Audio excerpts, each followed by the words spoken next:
We're going to learn the first part of the solo for Hotel California, the part that goes something like this.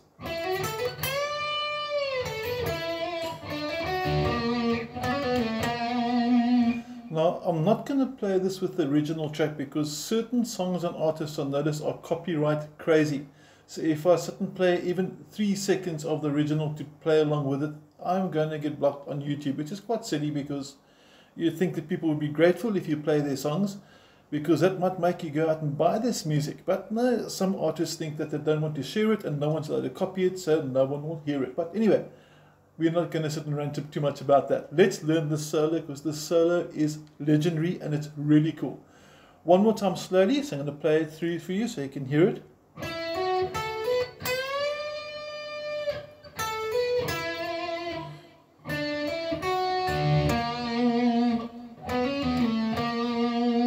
Now we're going to analyze what the Eagles have actually done with that solo. Now, first of all, the song's in B minor. So your primary basic scale is your B minor pentatonic scale. For those that aren't familiar with it, please get to know the scale first. This is position number 1.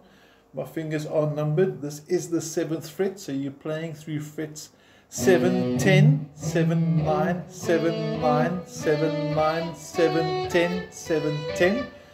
And then they're also combining position number 2, which is going to go from fret number 10. This is the second position of the B minor pentatonic scale. It will look and sound like this.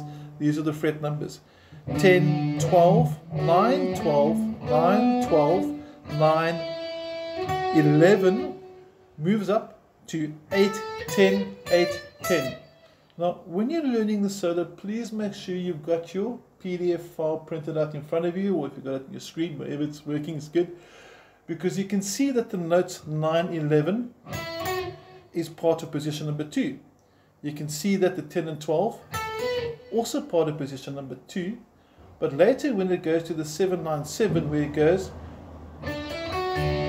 that's part of position number 1. So you can actually see and understand how they put the solo together. You can understand from which scales did they source their notes. Now the opening phrase is going to be like this. It starts at fret number 9 on your 3rd string. There's fret number 9. I would use a hammer-on. The hammer-ons and pull-offs aren't shown in the PDF. They just give you the notes, although it does tell you when you can bend and release. And you can decide, do I want to go pick it like this? Or do you want to hammer-on? I don't mind putting your own interpretation into the song. In fact, I'd encourage it, because sometimes forcing yourself to do something, it's not natural to you just to be like the original, sort of tends to learn a bit of, or lose a bit of your own interpretation. So the notes are important, the phrasing, the timing is important. I will give you suggestions for hammer-ons and pull-offs, but if you end up putting a slide or a hammer-on or picking the notes, not that important. But enough of that. Let's get that phrase again. I'm going to go 9, 11, hammer on onto the 2nd string, 10, 12, and then bend up.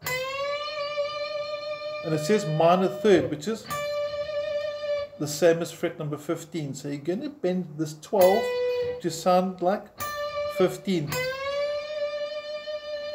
Okay, so let's do the phrase together. 1, 2, 3, 4. And be generous with the vibrato. In other words, when you do that bend, you can see I'm over exaggerating it now, but I'm not just holding the note up there, I'm adding that on. Now to get the bend working nice and successfully, make sure that you bend with the 3rd finger, never the pinky. The pinky is not strong.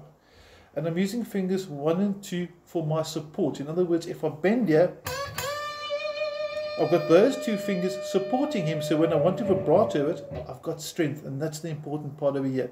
If I use the 3rd finger only, this could happen. And that was, first of all, pretty damn sore. Okay, that wasn't exaggerated. I didn't think I would snap my finger there. But don't bend with 1 finger. You don't have that strength. Always get support from at least an extra finger, or as many as possible that's available. So one more time, here's your first phrase. 1, 2, 3, 4. And the next phrase is going to go, and that's going to be a hammer-on from the 10 to the 12, and jumping back to the the 9. Now all these notes so far are in the B minor pentatonic, position number 2, and then going to cross over to position number 1, which we also demonstrated at the beginning of the video. Make sure you know these scales, and I'm saying it a lot, but know your scales. Okay, so if you join now the first 2 phrases, you're going to have this. And it sounds pretty sweet. Okay, the next phrase now, my hand moved back really quickly into fret number 7, so I've got position number 1 under control, and the next phrase is going to go, and you'll notice that above the 8 it says bend semitone. That's what's actually happening. So a semitone bend means you're bending the equivalent of 1 fret. So finger number 2 is on fret 8, and I want to bend it. I want to bend him to sound like fret 9. And that's actually inside my scale.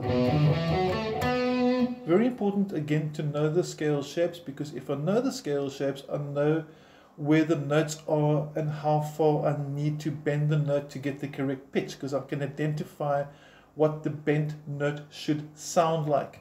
So that third phrase now so far, and I bend down there, but you can bend up as well. I'm not too fussy about that, whichever feels natural for you. Okay, from the top, back to fret number 9. Are you ready? 1, 2, 3, 4.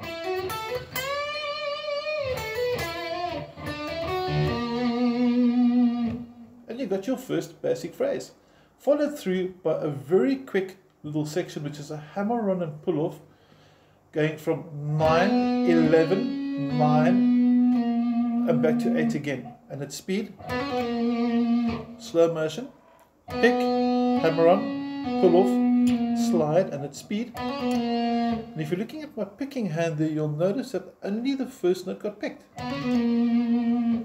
Okay, so you'll notice over here hammer-ons and pull-offs to help you get legato, and legato is the correct terminology for smooth notes. In other words, this would be not legato. Hammer-ons and pull-offs will give you legato. It makes the notes more flowing. So make sure your hammer-ons and pull-offs are in place. It's a nice technique. Try some slides. And one more time, let's take it from the beginning now, including and adding on that last little phrase there as well. Okay, are we ready? Back to fret number 9 on the 3rd string, and let's do this. 1, 2, 3, 4.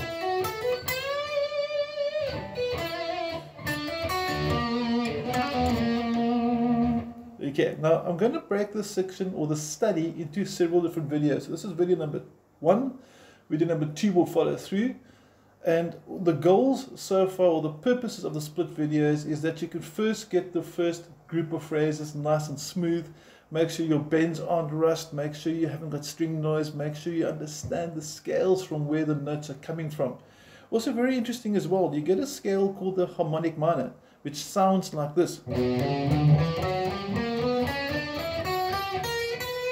And that doesn't sound anything like Hotel California. But if I take that note, the note that gives the minor, harmonic minor its sound,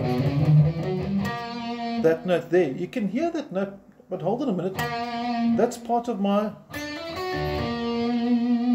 that's part of the riff. See, what they've done there is they've actually combined different types of minor scales together. We get minor pentatonic, you get minor blues, you get major blues, you get harmonic minors. So all these different minors can be superimposed on top of themselves, but that's a study for another video. Okay, so right now we want to make sure you can play this, and to sign off before you go to your second video, make sure you can play this through with me. One last time. 1, 2, 3, 4.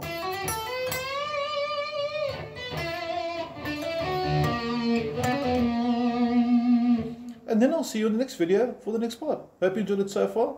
Obviously with the second video you're still going to use the same PDF file that we used for this, but on your PDF file these are going to be the notes all in blue, and the next video will be color coded for the next section.